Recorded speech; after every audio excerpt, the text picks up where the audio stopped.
大家好，我是夏妈。今天分享月饼的做法，使用碱加清水调成碱水，再加入转化糖浆、花生油，给它搅拌融合，再倒入普通面粉，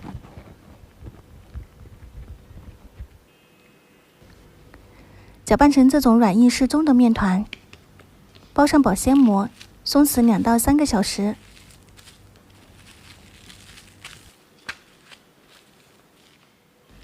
再来处理咸蛋黄，里面撒一些白酒，铺一张油纸，在平底锅里面把蛋黄摆上去，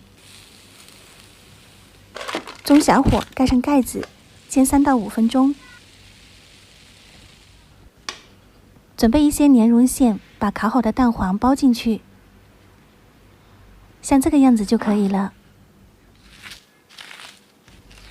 松弛好的面皮分成50克一个。馅料也是50克，给它包进去，再用模具压出花纹。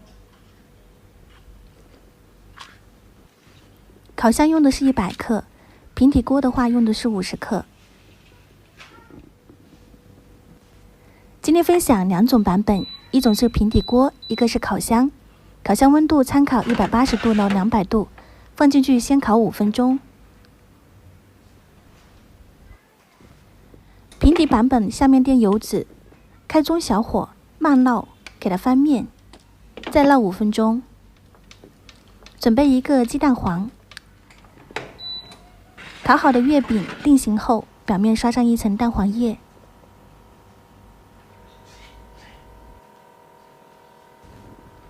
再放进去烤15分钟。平底锅版本可以反复的给它烙至表皮金黄就可以了。